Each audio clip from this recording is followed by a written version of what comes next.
Europe et Asie, monde chrétien et monde musulman, tant de choses peuvent se rencontrer ici au nom de Marie. Au fil des ans, après la crucifixion de Jésus, les récits de la vie de Jésus ont changé en raison de la tradition orale et des modifications des Écritures. Cela a entraîné la propagation de nombreuses croyances contradictoires sur la mort de Marie. Certains affirment qu'elle est morte de cause naturelle, comme un sommeil paisible avant de monter au ciel. Son corps immaculé ne pouvait pas subir la corruption du tombeau. Son fils l'a emmenée au paradis avec lui. Quelques-uns croient qu'elle n'est pas morte du tout et est montée au ciel, tandis que d'autres sont convaincus qu'elle est morte dans des endroits comme l'Inde, pas Jérusalem. Elle était présente pour les autres apôtres et pour les hommes et les femmes saints qui fuyaient la persécution pendant des décennies. Chaque groupe chrétien dans chaque pays maintenait ses différentes croyances jusqu'à récemment, lorsque les scientifiques ont enfin trouvé son véritable lieu de repos, un tombeau scellé depuis des années. Cette découverte a amené les chrétiens à remettre en question ce qu'ils ont toujours cru. Qu'est-ce qui est vrai et qu'est-ce qui ne l'est pas ? Rejoignez-nous alors que nous révélons comment la Vierge Marie est vraiment morte et ce qui a été trouvé dans son tombeau. Dans la vallée de Kidron, près de sites religieux célèbres comme le jardin de Gethsémani et l'église de toutes les nations, il y a un tombeau sacré que de nombreux chrétiens orientaux révèlent appartenir à la Vierge Marie. Après avoir été scellé pendant des milliers d'années, le monde attendait avec impatience ce qui serait trouvé à l'intérieur. Je pense que c'est ça, n'est-ce pas? Ce n'est pas l'entrée du tombeau, nous sommes dans le tombeau. Lorsqu'il a finalement été ouvert, il était complètement vide. Les livres qui affirmaient que la Vierge Marie n'était pas montée au ciel ont maintenant été prouvés faux, tandis que les croyances chrétiennes, selon lesquelles Marie est montée au ciel avec son corps vivant et intact, semblent expliquer pourquoi aucune trace d'elle n'a été laissée dans le tombeau. Ces croyances chrétiennes appellent cela l'Assomption. Mais pour pimenter les choses, il existe des différences dans la manière dont chaque croyance considère la vie et la mort de Marie, en particulier le catholicisme et le christianisme oriental, et elles sont si contrastées que c'est un sujet très intéressant. Nous nous tenons devant l'église du sépulcre de Sainte Marie à Jérusalem, l'endroit où l'on croit traditionnellement que l'Assomption de Marie a eu lieu. Tout d'abord, les catholiques croient que Marie n'est jamais morte en premier lieu, tandis que les chrétiens orientaux pensent qu'elle est morte mais a été enterrée, puis est revenue à la vie le 3e jour, tout comme Jésus. Après cela, elle est montée au ciel. L'Assomption de Marie est l'une des 4 croyances importantes concernant Marie. Le pape Pie XII a annoncé cet enseignement le 1er novembre 1950 dans un document intitulé « Munificentissimus Deus ». Cet enseignement est lié à une autre croyance, l'Immaculée Conception, qui affirme que Marie est née sans péché. Ces 2 croyances sont basées sur l'idée que Marie est la mère de Jésus, le Fils de Dieu. L'Assomption de Marie ne dit pas si Marie est morte ou non, mais plutôt qu'elle a été emmenée au ciel. L'Église orthodoxe orientale a une croyance similaire appelée la dormition de la Mère de Dieu. Cette croyance n'est pas considérée comme un dogme ou un enseignement officiel dans l'Église orthodoxe orientale, mais elle reste une partie importante de leur tradition. Le pape Pie XII a écrit une lettre appelée « Munificentissimus Deus », dans laquelle il disait espérer que croire en l'Assomption de Marie renforcerait la croyance des gens en leur propre résurrection. Il veut que les gens sachent que tout comme le corps de Marie a été emmené au ciel, nos corps seront ressuscités et emmenés au ciel. Il existe différentes histoires sur l'endroit où l'Assomption de Marie a eu lieu, et nous en parlerons plus tard dans la vidéo. Mais avant cela, saviez-vous qu'au 7e siècle, une nouvelle histoire a circulé sur l'Assomption de Marie? Cette histoire dit que l'un des apôtres de Jésus, souvent appelé Thomas, n'était pas là lorsque Marie est morte, mais lorsqu'il est finalement arrivé, ils ont ouvert à nouveau son tombeau et l'ont trouvé vide, sauf pour les vêtements qu'elle portait. Cette histoire a été racontée, Et certaines versions disent même que Marie a laissé tomber sa ceinture du ciel à Thomas, comme preuve qu'elle a été emmenée au ciel. Cette histoire est montrée dans de nombreuses peintures de l'Assomption de Marie. L'enseignement sur l'Assomption de Marie s'est répandu dans le monde chrétien et les gens ont commencé à la célébrer dès le 5e siècle. L'empereur Maurice en a fait une fête officielle dans l'Empire romain oriental, vers l'an 600. Certains érudits pensent que les histoires sur l'Assomption et la dormition de Marie peuvent être retracées jusqu'à des livres chrétiens anciens qui ne font même pas partie de la Bible que nous utilisons aujourd'hui. Ils pensent qu'un groupe de chrétiens à Jérusalem connaissait des histoires sur la fin de la vie de Marie qui ont été transmises oralement. Ils croient que ces histoires ont été partagées à l'époque des apôtres ou peu après, et qu'elles sont basées sur des événements réels. En examinant ces traditions orales, ils essaient de montrer que les histoires sur l'Assomption et la dormition de Marie sont vraies. Mais un autre érudit nommé Shoemaker souligne que ces histoires sont très différentes les unes des autres et ne proviennent pas d'une seule tradition. Au lieu de cela, elles proviennent de nombreuses sources différentes et ont évolué au fil du temps. Même les érudits qui croient aux traditions sont d'accord pour dire que la croyance en l'Assomption de Marie, telle que nous la connaissons, est le résultat d'un long processus de développement plutôt que l'histoire originale elle-même. L'histoire de l'Assomption de Marie est apparue pour la première fois dans un livre appelé le Liber Reuer Maria, ou Livre du repos de Marie, écrit au IIIe siècle. Ce livre n'est pas considéré comme entièrement fiable, et ses croyances sur Marie sont assez différentes de ce que la plupart des chrétiens croient. Les vieilles histoires sur l'Assomption de Marie ne sont pas claires et ne sont pas toutes d'accord sur ce qui s'est passé. Certaines histoires soutiennent la croyance que Marie a été emmenée au ciel, tandis que d'autres ne le font pas. Selon Shoemaker, il n'y a aucune preuve que les gens croyaient en l'Assomption de Marie avant le 5e siècle. La seule exception est qu'Épiphane de Salamine a essayé de découvrir comment la vie de Marie s'est terminée au IVe siècle, mais il n'a pas pu trouver d'informations fiables. Voici où les choses deviennent assez amusantes. Il s'avère que le Nouveau Testament ne dit rien sur la façon dont la vie de Marie s'est terminée, et les premiers chrétiens n'ont écrit aucun récit de sa mort.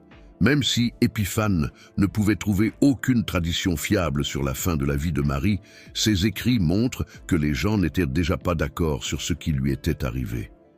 Il mentionnait 3 croyances différentes. Certaines personnes pensaient que Marie était morte paisiblement, d'autres pensaient qu'elle était morte en martyr, et d'autres croyaient qu'elle n'était pas morte du tout. Épiphane a écrit que Marie était comme Élie, qui a été emmenée au ciel sans mourir. Marie a été assumée au ciel à la fin de sa vie terrestre. Elle a été emmenée corps et âme au ciel. Cette idée a été répétée dans des écrits ultérieurs qui ne sont pas considérés comme entièrement fiables, comme de Obitu es Dominae et de Transitu Virginis, qui ont probablement été écrits au 5e siècle. D'autres écrivains comme Denis l'Aréopagite et Grégoire de Tours ont également partagé des histoires similaires. Ces écrits ont aidé à répandre la croyance en l'Assomption de Marie, qui était considérée comme non officielle jusqu'au VIe siècle, mais au 8e siècle, cette croyance était acceptée, et Jean de Damas a écrit que Marie est morte en présence des apôtres. Mais lorsqu'ils sont arrivés à son tombeau, ils ont eu une surprise. Son tombeau était vide lorsqu'ils l'ont ouvert, les amenant à croire que son corps a été emmené au ciel. La célébration de la dormition de Marie, qui a été apportée de l'Église orientale, est arrivée dans l'Église occidentale au 7e siècle. Au fil du temps, le nom de la célébration a changé en Assomption dans certains calendriers religieux au 9e siècle. Au cours du même siècle, le pape Léon IV a rendu la fête plus importante en ajoutant une veille et une octave, qui sont des cérémonies religieuses spéciales. Plus tard, le pape Nicolas Ier a placé l'Assomption au même niveau que Noël et Pâques, qui sont 2 des fêtes les plus importantes du calendrier chrétien. Puis, au XIIe siècle, une nonne allemande nommée Élisabeth de Chenaux a eu des visions de Marie et de Jésus qui ont grandement influencé l'Église occidentale. Plus tard, le pape Benoît XIV a déclaré que croire en l'Assomption de Marie était raisonnable et que ne pas y croire serait irrespectueux. Le 1er mai 1950, Jules Bure, qui prétendait avoir vu la Vierge Marie, a transmis un message au pape Pie XII de la part de la Vierge. Le message concernait l'Assomption de Marie, qui est la croyance que Marie a été emmenée au ciel. Le pape avait prié pour un signe confirmant que cette croyance était vraie, et il a pris ce message comme ce signe. 6 mois plus tard, le 1er novembre 1950, le pape a déclaré l'Assomption de Marie comme un dogme, ce qui est une croyance considérée comme vraie par l'Église. Ce qui rend le tout plus compliqué, c'est que tous les catholiques ne croient pas la même chose à propos de l'Assomption de Marie. Continuez à regarder, car votre croyance pourrait être l'une d'entre elles. Certains catholiques croient que Marie est morte avant d'être emmenée au ciel, mais ils croient aussi qu'elle a été ressuscitée par un miracle avant d'être assumée. Cette croyance est appelée l'interprétation mortaliste. Il y a aussi des catholiques qui croient que Marie a été emmenée au ciel sans mourir d'abord, ce qui est appelé l'interprétation immortaliste. Ces deux croyances sont autorisées dans l'Église catholique et les catholiques orientaux célèbrent la fête de la Dormition. Mais de nombreux signes dans les traditions catholiques, tels que les prières, les histoires et l'art, suggèrent que l'interprétation mortaliste est plus largement acceptée. Rappelez-vous que le pape Jean-Paul II a publiquement exprimé la croyance mortaliste. L'Église catholique célèbre la fête de l'Assomption le 15 août, tandis que les églises orthodoxes orientales et les églises catholiques orientales célèbrent la Dormition de la Mère de Dieu à la même date. Avant la fête, les chrétiens orientaux jeûnent pendant 14 jours. Ils croient que Marie est morte de mort naturelle, mais que son âme a été prise par le Christ immédiatement. Ils croient aussi que son corps a été ressuscité après sa mort et emmené au ciel, où elle attend la résurrection générale de tous les croyants. Les croyances protestantes sur l'Assomption de Marie varient, certains groupes se rapprochant du catholicisme et croyant en une assomption corporelle, tandis que la plupart des protestants n'y croient pas. Dans la tradition anglicane, il existe également une gamme de croyances, certains acceptant l'Assomption, d'autres la rejetant et certains la considérant comme une question d'indifférence. Bien que la doctrine ait été largement absente du culte anglican pendant de nombreuses années, elle a connu un renouveau au XXe siècle parmi les groupes anglo-catholiques qui la célébraient sous différents noms. Aujourd'hui, différentes églises anglicanes célèbrent une fête le 15 août, mais avec des noms différents. L'Église d'Angleterre honore la Bienheureuse Vierge Marie sans spécifier l'Assomption, tandis que l'Église épiscopale écossaise l'appelle Marie la Vierge. Aux États-Unis, l'Église épiscopale célèbre Sainte Marie, la Vierge Mère de notre Seigneur Jésus, tandis que d'autres églises comme l'Église anglicane du Canada marquent le jour comme l'endormissement de la Bienheureuse Vierge Marie, ce qui est une autre façon de se référer à la Dormition. Depuis des centaines d'années, le tombeau de Jésus dans l'église du Saint-Sépulcre à Jérusalem est couvert d'une couche de marbre. Mais en octobre 2016, une équipe de scientifiques a enfin pu voir ce qu'il y avait en dessous. Ils travaillaient sur un projet de restauration du tombeau dans l'église et étaient enthousiastes à l'idée d'en apprendre davantage sur ce lieu important. Lorsque les scientifiques ont retiré le marbre, ils ont trouvé beaucoup de matériel supplémentaire en dessous. Ils ont été surpris par la quantité de matériaux présents. Ils peuvent maintenant étudier la roche originale sur laquelle le corps de Jésus a été déposé. Ce n'est pas tout. Selon la foi chrétienne, Jésus a été tué par les Romains et placé dans un endroit spécial dans une grotte. Cet endroit était comme une étagère taillée dans la roche de la grotte. Cet événement a eu lieu soit en l'an 30, soit en l'an 33. Les chrétiens croient que Jésus est revenu à la vie après sa mort, et lorsque des femmes sont venues visiter son corps quelques jours plus tard, elles ont constaté qu'il avait disparu. L'étagère où Jésus a été placé se trouve maintenant à l'intérieur d'un petit bâtiment appelé l'édicule, qui ressemble à une petite maison.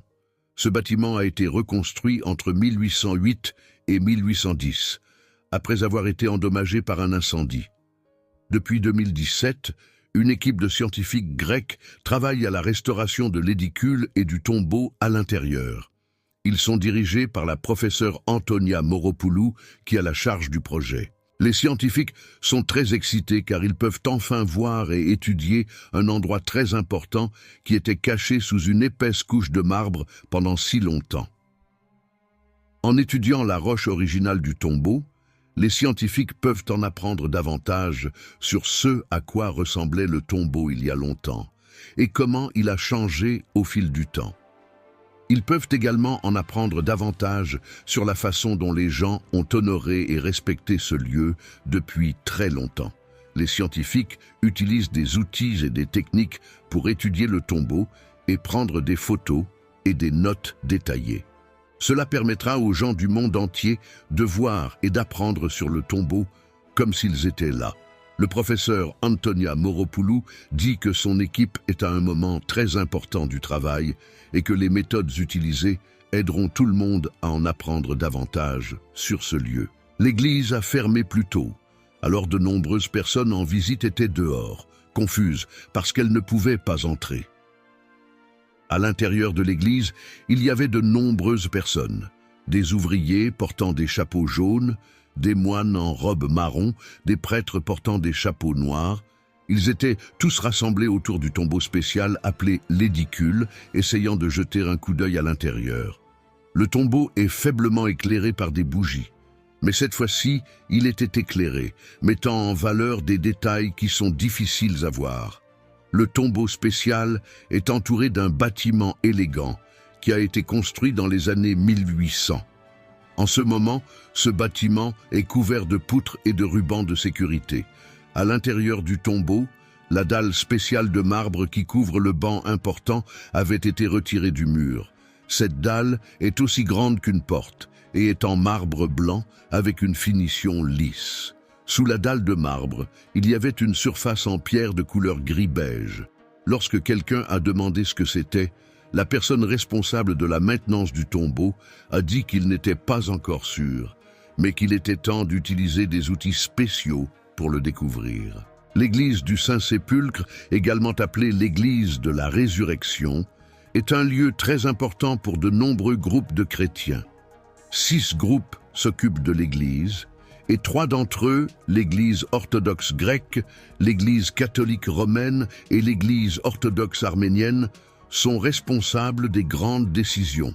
Les 3 autres, les communautés coptes, éthiopiennes orthodoxes et syriaques, ont aussi leur mot à dire sur ce qui se passe dans l'Église. L'Église possède des zones spéciales que tous les groupes utilisent ensemble, et l'une de ces zones est le tombeau où Jésus est censé avoir été enterré. L'église du Saint-Sépulcre et une autre église appelée le tombeau de Marie, qui a été construite à la même époque, au IVe siècle, sont visitées par de nombreuses personnes chaque année. Le bâtiment qui abrite le tombeau de Marie a été détruit et reconstruit plusieurs fois. Le bâtiment qui se dresse aujourd'hui a été construit par un groupe de frères franciscains au XIVe siècle. L'Église orthodoxe grecque est le principal gardien du bâtiment, mais il partage certaines responsabilités avec d'autres groupes. Pour atteindre le tombeau de Marie, les visiteurs doivent descendre un long escalier qui a plus de 1000 ans. En descendant, ils passent devant 2 petites chapelles, l'une dédiée au mari de Marie, Joseph, et l'autre à ses parents.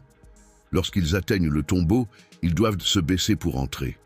À l'intérieur, ils sont entourés de magnifiques œuvres d'art et icônes du Moyen-Âge. L'atmosphère est paisible et respectueuse. Avant que les scientifiques ne découvrent enfin le lieu de repos de Marie, plusieurs endroits étaient considérés comme étant son lieu de sépulture, et vous ne croirez pas comment certaines traditions ont justifié leurs revendications. Certains endroits où les gens croyaient que la Vierge Marie était enterrée. Les Turkmènes croient que le tombeau de Marie se trouve dans une ville appelée Mari, au Turkménistan. Cette croyance provient d'une tradition appelée nestorianisme. Une autre croyance provient de chrétiens du nord de l'Irak. Ils pensent que le tombeau de Marie se trouve près d'une ville appelée Erbil et le lien à une mosquée dans une ville appelée Mossoul. Le mouvement Ahmadiyya pense que le tombeau de Marie se trouve dans une ville appelée Murree au Pakistan. Ils croient que son tombeau se trouve dans un endroit appelé Maimarida Astan. Mais si Marie est morte dans un de ces tombeaux, comment y était-elle arrivée? Il existe de nombreuses histoires et légendes sur les voyages de Marie après la mort de Jésus. Souvenez-vous de celle impliquant Thomas dont nous avons parlé, qui circulait vers le 7e siècle. Eh bien, l'histoire ne s'est pas arrêtée là. Elle prétend que Marie est allée en Inde avec l'apôtre Thomas, où elle est décédée dans une ville appelée Mari, qui fait maintenant partie du Turkménistan. Selon cette histoire, Thomas était le seul apôtre à avoir vu le corps de Marie monter au ciel, tandis que les autres ont été emmenés à Jérusalem pour la voir mourir. L'histoire dit que Thomas est resté en Inde jusqu'après le premier enterrement de Marie, lorsqu'il a soudainement été emmené à son tombeau et a vu son corps monter au ciel, ne laissant derrière elle que sa ceinture. Les autres apôtres ne lui croyaient pas quand il leur a raconté ce qu'il avait vu. Mais plus tard, ils ont trouvé le tombeau de Marie vide, à l'exception de sa ceinture. Cette histoire a souvent été racontée avec des dessins et des peintures au Moyen Âge et au début de la Renaissance. Il existe une autre légende qui dit que Marie a voyagé au Moyen-Orient et est morte dans une ville appelée Mari, qui, rappelons-le, se trouve dans l'actuel Turkménistan. Il y a une autre histoire sur la vie de la Vierge Marie, qui dit qu'elle est allée dans un endroit appelé Éphèse vers la fin de sa vie, autour de 37-45. Cette histoire dit qu'elle était accompagnée de Saint Jean, qui était comme un fils pour elle. Certains historiens de la période de la Renaissance ont écrit sur ce voyage et les chrétiens locaux croyaient qu'une petite maison près d'Éphèse était la maison de Marie. Saint Jean a écrit dans son évangile que Jésus, avant de mourir sur la croix, a demandé à Jean de prendre soin de sa mère et à partir de ce moment-là, Jean a pris soin d'elle. Le livre des Actes nous dit qu'après la mort de Jésus, ses disciples ont été persécutés à Jérusalem. Saint Étienne a été lapidé en 37 et Saint Jacques a été décapité en 42. Les apôtres ont alors décidé de se disperser pour prêcher l'Évangile. Saint Jean a été chargé de prêcher en Asie mineure, aujourd'hui la Turquie moderne. Il a probablement emmené Marie avec lui pour échapper à la persécution. Deux éléments soutiennent cette histoire. Le tombeau de Saint Jean se trouve à Éphèse et la première église dédiée à la Vierge Marie a été construite là-bas. À travers les âges, l'église a dû faire face à des hérésies. Et, en 428, l'évêque de Constantinople était notoire. Au premier jour de l'église, les bâtiments n'étaient dédiés qu'à des personnes qui avaient vécu ou étaient mortes à cet endroit, ce qui montre que Marie était effectivement à Éphèse. Le concile œcuménique de 431, une réunion très importante des dirigeants de l'Église, s'est tenue dans cette basilique à Éphèse pour définir le dogme de la maternité divine de Marie. Les pères conciliaires ont écrit au sujet de Nestorius, mentionnant qu'il est arrivé à Éphèse où Saint Jean et la Sainte Vierge Marie, Mère de Dieu, étaient. Les villageois de Kirkja, qui sont les descendants des premiers chrétiens d'Éphèse, ont également transmis une tradition orale à travers les générations selon laquelle Marie est morte à cet endroit qu'ils appellent Panaya Kapulu. Ils perpétuent cette tradition avec un pèlerinage annuel le 15 août. Au XIXe siècle, un livre intitulé « La vie de la bienheureuse Vierge » a été publié en Allemagne. Le livre était spécial car il était basé sur les visions d'une religieuse nommée Anne-Catherine Emmerich, qui n'avait jamais quitté l'Allemagne, mais avait vu de nombreuses choses dans ses rêves. Dans ses visions, elle décrivait les collines d'Éphèse et la maison où la Vierge Marie a passé ses derniers jours. Les gens étaient émerveillés par ces descriptions et ils voulaient voir si elles étaient vraies. Deux groupes de scientifiques sont allés à Éphèse pour rechercher l'endroit décrit par Anne-Catherine et ils l'ont trouvé. La maison était exactement comme elle l'avait décrite et elle était construite sur des fondations datant du 1er-4e siècle. Certaines parties du bâtiment étaient du 7e siècle, et il avait été restauré une dernière fois en 1951. Même le pape Paul VI a visité le site en 1967 et a déclaré que la légende était vraie. Maintenant, chaque année le 15 août, chrétiens et musulmans se rassemblent en honneur de l'Assomption de Marie au ciel. L'islam aussi a une explication sur la façon dont la Vierge Marie est arrivée là où elle a rendu son dernier souffle. Selon la croyance islamique, le prophète Mahomet a eu un voyage spécial une nuit. Il a été emmené de la Mecque à Jérusalem, puis jusqu'au ciel, tout cela en une nuit. Il n'était pas seul, l'ange Gabriel était avec lui. En chemin, ils ont vu de nombreux prophètes importants comme Abraham, Moïse et Jésus. Ils étaient tous rassemblés autour du tombeau de Marie, la mère de Jésus. Ce tombeau serait à Jérusalem, près d'un endroit spécial appelé le Dôme du Rocher. Certaines histoires disent même que Mahomet a vu une lumière brillante éclairant son tombeau.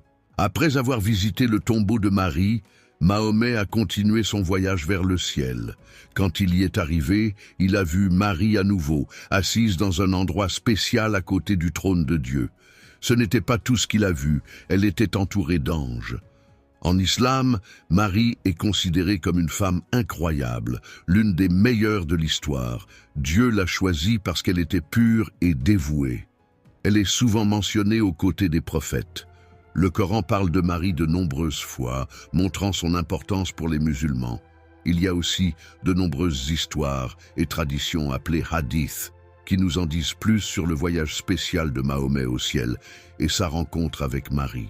Pour honorer l'Assomption de Marie, les groupes religieux et les églises qui croient que c'est ainsi qu'elle est morte se préparent pour cette journée spéciale en jeûnant pendant 14 jours.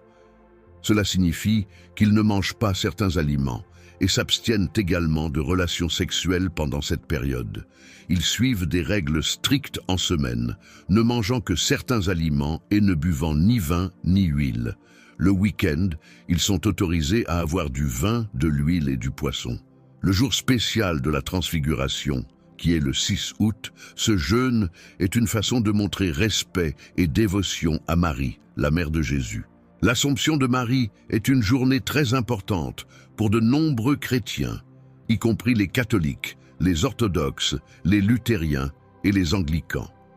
Elle est considérée comme l'anniversaire céleste de Marie, le jour où elle a été emmenée au ciel. Comme nous l'avons mentionné plus tôt dans la vidéo, de nombreux pays dans le monde célèbrent le jour de l'Assomption le 15 août comme une fête publique spéciale.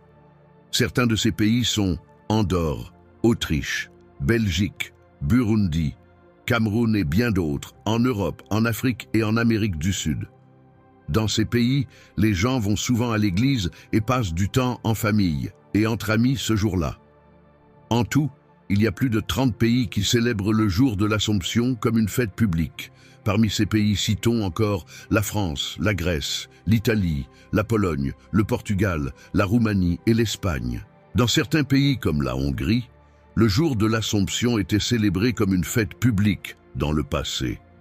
Dans d'autres pays, comme le Monténégro, seules certaines communautés, comme les catholiques albanais, célèbrent le jour de l'Assomption.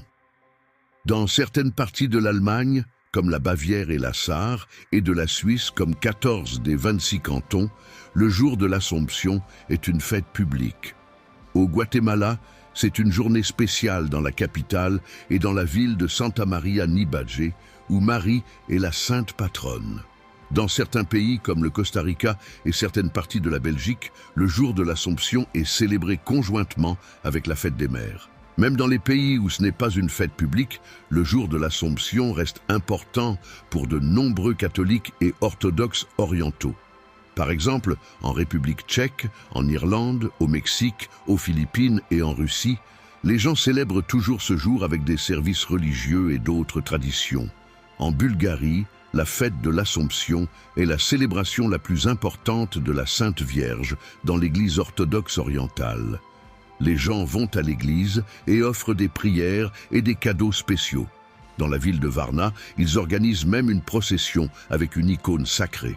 de nombreux endroits ont de grandes célébrations et des événements religieux pour observer le jour de l'Assomption. Au Canada, le jour de l'Assomption est important pour les Acadiens qui considèrent Marie comme leur patronne. Certaines entreprises dans les régions où beaucoup de gens parlent français sont fermées ce jour-là. Marie est aussi la sainte patronne de Malte et sa fête est publique. À Malte, les gens célèbrent le jour de l'Assomption avec de grands services religieux. Une ville du Texas appelée Praha organise un grand festival qui attire de nombreux visiteurs. Même si le jour de l'Assomption est important pour de nombreux chrétiens, certaines églises n'utilisent pas ce nom. Par exemple, certaines églises anglicanes et luthériennes célèbrent cette fête sans l'appeler jour de l'Assomption. Dans certaines églises orthodoxes orientales qui suivent le calendrier julien, le jour de l'Assomption est célébré le 28 août. Laquelle de ces affirmations sur la mort de Marie et son lieu de repos croyez-vous le plus? Célébrez-vous l'Assomption de la Vierge Marie? Nous aimerions le savoir dans les commentaires. Si vous avez aimé regarder cette vidéo, n'oubliez pas de laisser un like, de la partager avec votre famille et vos amis, et de vous abonner à notre chaîne pour ne pas manquer nos prochaines mises à jour.